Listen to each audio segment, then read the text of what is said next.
G'day guys, my name is Michael and I am the Dead Aussie Gamer, here to share with you my tips, tricks, ideas and strategies for playing and running tabletop role-playing games. Tis the season, tis that time of year once again. It has been the festive era, it's in the air. Some of you are celebrating it in the dead of winter and some of you like me are celebrating it in the heat. Well, I'm trying to cool down. I don't know if you guys can tell, obviously, with the snow and the little goblin. See, there's this little goblin dude here, right? You see that? That is my temperature right now. So, yeah, there's that. So, what's today's video about? Why am I waffling? Today's video is about traditions in role-playing games. How do you play them? How do you introduce them? How do you create them? And, of course, more importantly, why would you do it? Why? What are you going to be able to use it for in your tabletop game? Well, firstly, there are two types of traditions, I find, anyway. The first is the standard tradition. This is a tradition that is built up around a culture, around an ideal. Things like the Viking blood feud. If someone were to have a gripe or grievance with another person, they may instigate a blood feud. And if they cannot resolve it, if the slight against the man or woman who has declared the blood feud is not settled, then they are entitled to fight to the death in order to just claim that the winner was right. That is a tradition that is upheld by the law, and it is all year round.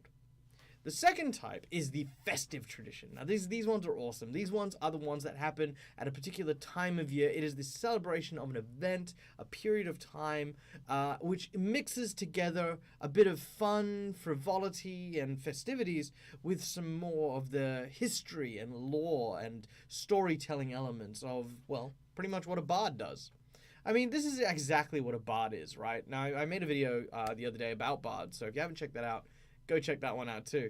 But bards are storytellers, and this is one of the best ways I think bards have ever been able to tell stories, is by creating a festival, by creating an immense amount of these traditions, these ideas, these things that we just accept are a part of the season to celebrate what is happening. So, let me give you some examples. The mistletoe, a fantastic thing. You hang a piece of mistletoe above a doorway, and then you and a person that you are interested in walk through said archway. You then schmoochy, and that's a tradition. You do it. Well, some people do it. I don't know. I'm not game. No, I don't have an animation of a mistletoe. I was thinking about it and then just like superimposing someone, but then I realized I have my partner to consider, and she would probably kill me even if it was just a PNG of a goblin. He's over there, isn't he? Yeah. All right. So, the mistletoe. Mistletoe is one of these ones. Another tradition, a great tradition, is of course the whole idea of this large, heavy-set individual in a red suit, not me, heading over to people's houses and delivering them presents at this time of year. This is another fantastic festive tradition, something that we all do. But what is the tradition part of this? You know, surely it's just Santa. That's just lore, history, storytelling. We leave milk and cookies. We leave stockings on the fireplace. We leave a carrot for his reindeer. One carrot apparently between 12 reindeer. Who knew? We do these things because these are part of that story. They're part of the lore. They're part of the understanding, and it is our interaction with that lore that makes those festival traditions important. So, let's do this. How do we make our own festival? How do we make our own tradition? Well, the first step you want to do is you want to determine what vibe, what mood, what do you want to set? Do you want it to be a mournful ceremony, something dreary, like you remembering the time where your island was raided by goths and everyone drank coffee for a while? Whatever.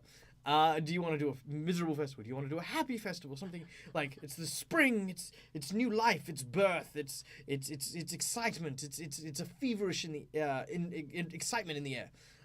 Or is it something a little bit more warm and cozy, that throughout this winter, this harsh, cold, frigid land, there is the warmth within humanity, the cockles of the coals and Yule logs and an open fire to warm you through these cold times.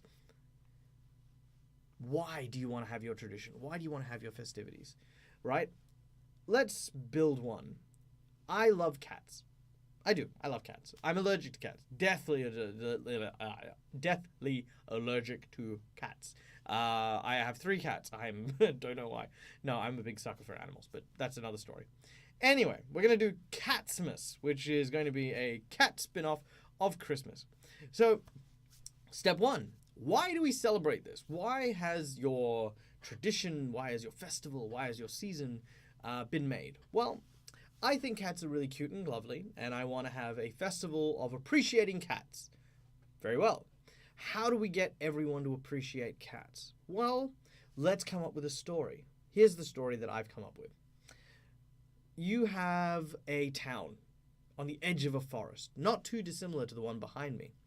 Every year, around this time, the frigid ice fae from the forests sneak into town and start playing mischief. They start stealing food from the larders. Especially in the height of winter, this causes huge problems because they may not survive till the summer or till the spring.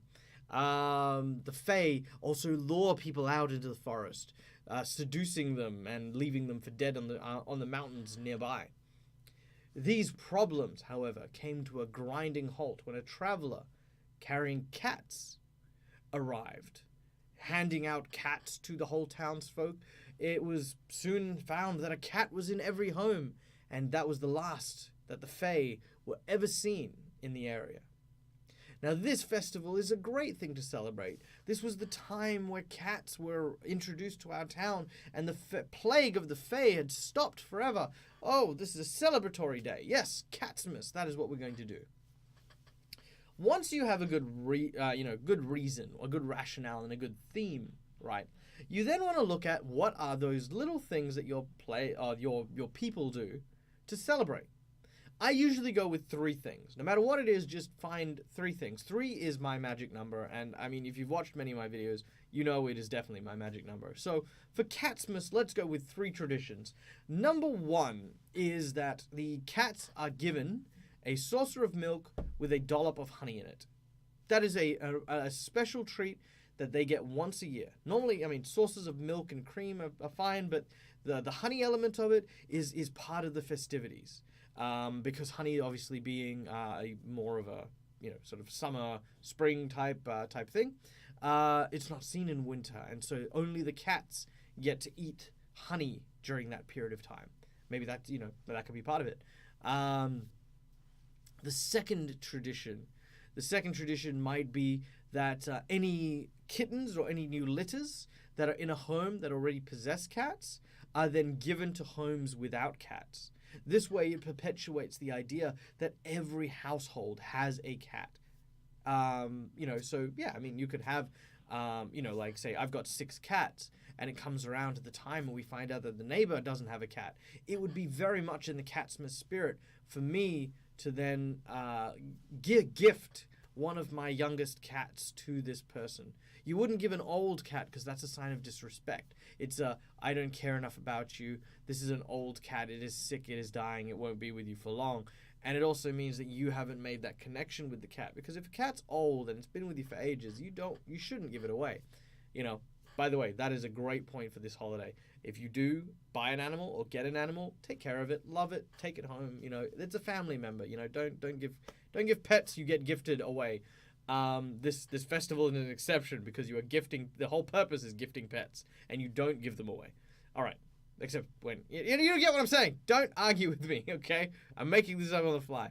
So you get your youngest cats, your kittens and stuff like that. You gift them to your neighbors that don't have them. So that's tradition 2. Tradition 3, every evening by evensong, silver bells that are similar to the cat bells that are hung around all the cats' necks is rung 3 times every single night for, let's say, a week.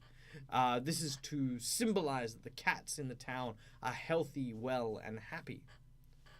We now have our traditions. We have our those 3 things. The next thing you want to look at for your traditions is food. I love the idea of food. Now, I already mentioned the saucer of milk and the honey. That's a great one. But maybe your festival has a specific type of dish or a specific type of food that plays an important part in the tradition. let's say there's a black forest gatto. Like I said, there's no honey because only the cats are allowed to eat honey. So maybe a large spiced roast boar, some red wine, from the hills and from the grapevine, and of course, what would it be without a large bowl of ambrosia, just ready for people to sink their teeth into on the Catsmas festivities. These are great ways to build up a nice sense of like homeliness. The idea of cooking for someone, and I know this is gonna sound weird. Cooking for someone is a very personal act. It's a very intimate act if you really want to boil it down. Like you might chuck on a feed for your friends and family and stuff like that, but you'll only really cook. You'll only really pull out your best stuff for people you really care about and that you want to communicate that you really care about them. And the same thing happens in role-playing games as well. If your players arrive at this town, complete strangers, and are shown open doors and a welcome, and then they are fed this incredible meal, this suckling boar, this huge bowl of ambrosia and all the trimmings, there is no better way to make someone feel loved and welcome. So that's a great way to build that up. Food and senses are great for describing food, but I'll make another video about that. All right, we have our theme, we have our traditions, we have our food. Now we add in our complications, because of course this is a role-playing game. You can play just a festive game in which nothing bad happens. It is just about letting the players take a reprieve, enjoy life, and obviously be hailed as the heroes for any adventures that they may have already taken. However, if you're like me and a complete sadist, the festive season never goes without some manner of trouble. So, in the event of Catsmas, the theme is a great starting point. If you really want to shake things up, you want to hit the nail on the theme. So the theme being cats, straight up, the cats are missing. Or someone has been stealing the cats, and there's a new pie shop in town. Ooh, that sends chills down your spine just thinking about it. But at the same time, plot thickens, you can feel it in the air. Adventurers, I smell it. It's right there, ready to be grabbed by your players. The next thing you want to do is you want to look at maybe the festivities aren't being interrupted, but necessarily the players are a part of making sure that they go out without a hitch. So it could be something along the lines of the cream has turned sour. We cannot give milk and honey to the cats, which is horrendous. Someone needs to brave the snowy storm, travel through the mountain pass to the next town and get some milk from there and return. If they don't, then Catsmas is ruined.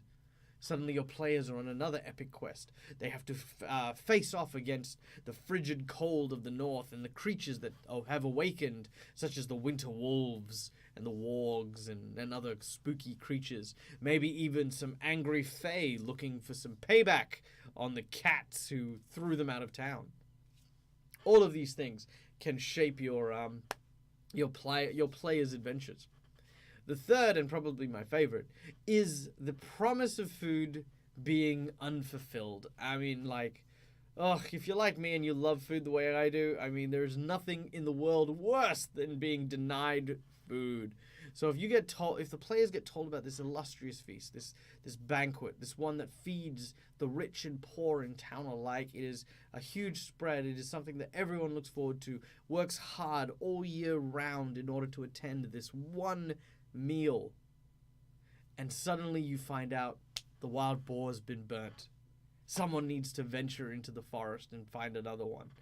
Or the ambrosia has basically been taken and half of it's been eaten by the local glutton.